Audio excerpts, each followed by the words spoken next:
Hello, sixth graders. Welcome to lesson 4.1, Model Ratios. In this lesson, you'll learn what ratios are and how to model them. Let's get started. A ratio is a comparison of two quantities by division. So whenever you are dealing with ratios, you're always comparing one value to another value. For example, number 1, we're looking at the number of blue squares compared to the number of red squares. So when we're filling out this part on the bottom here, it says the ratio that compares the blue squares to red. So there are 1, 2, 3, 4, 5 blue squares to our 1 red square. So we're comparing the two. Another way to write that is by showing 5 blue squares with a colon to the 1 red square. So this is how we would show our ratio without a model. Now it's really important to keep track of what you're comparing in the order that you're being asked to compare them in. So, for example, for this one, we're comparing blue to red, so we want to make sure that we're not switching around the 5 and the 1 because that doesn't accurately show that there are 5 blue squares to 1 red square. If I switched it around and 1 to 5, which I know is wrong, that would mean that there was only 1 blue square and 5 red squares, and that is not true based on my model. So you want to make sure that you're keeping them in order. Blue to red, 5 to 1, so on and so forth. Number 2. Julie makes 3 bracelets for every 1 bracelet Beth makes. Use ratios to compare the number of bracelets Julie makes to the number Beth makes. So let's see, Julie's got 3 bracelets for every 1 bracelet Beth makes. Use ratios to compare the number of bracelets Julie makes to Beth. So again, keeping them in order of what we're comparing to what we're comparing. For this one, I'm going to model it, and then I'm going to show the ratio with our colon. And to model it, I'm just going to pick a simple symbol to represent bracelets. You can use different colors to represent Julie's bracelets versus Beth's. But like I said, I'm going to keep it simple and just use circles and squares. So when I'm showing Julie's 3 bracelets, I'm going to do 3 circles for Julie and then 1 square for Beth.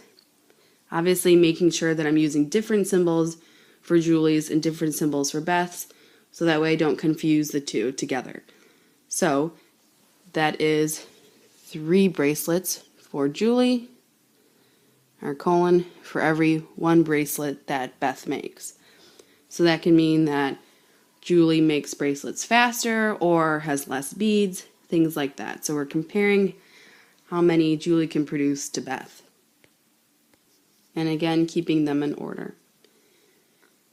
Number 3, a baker uses 1 packing box for every 4 muffins. Draw a model and make a table to show the ratio of boxes to muffins. So I've got 1 box for every 4 muffins. Draw a model and make a table to show the ratio of boxes to muffins. Alright, so again, I'm going to keep it simple and show that this time I'm going to do 1 packing box. I'm going to make that 1 packing box a square for every 4 muffins. So 1, 2, 3, 4 muffins. And for my table, I'm going to set it up and I'll show you what that looks like.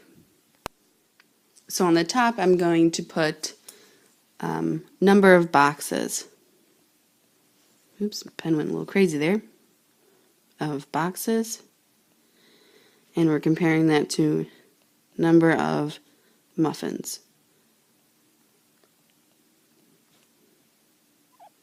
Alright, so I know that for every 1 box there's 4 muffins.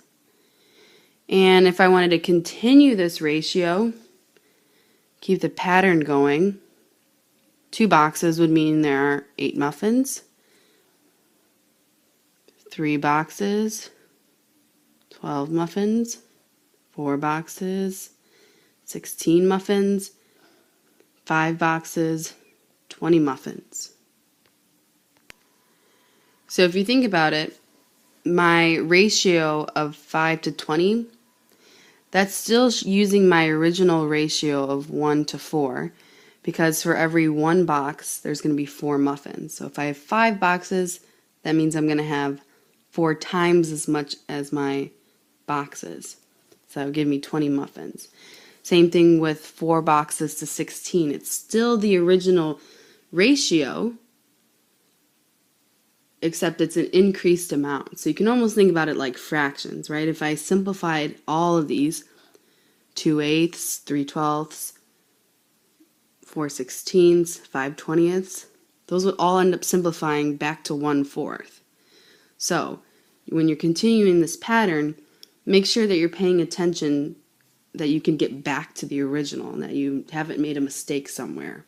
You should still be consistent even if the values are increasing. Let's look at our last example. Mark is assembling gift bags. For every 12 pencils he places in the bag, he uses 3 stickers. Complete the table to show the ratio of pencils to stickers. So gift bags, for every 2 pencils, he uses 3 stickers. Complete the table to show the ratio of pencils to stickers. So I've already set up the table for you with number of pencils and number of stickers, and kind of changed up the number of pencils. So I know that for every 2, I get 3 stickers. So if I have 4 pencils, I can think about that's this original ratio repeated twice, right?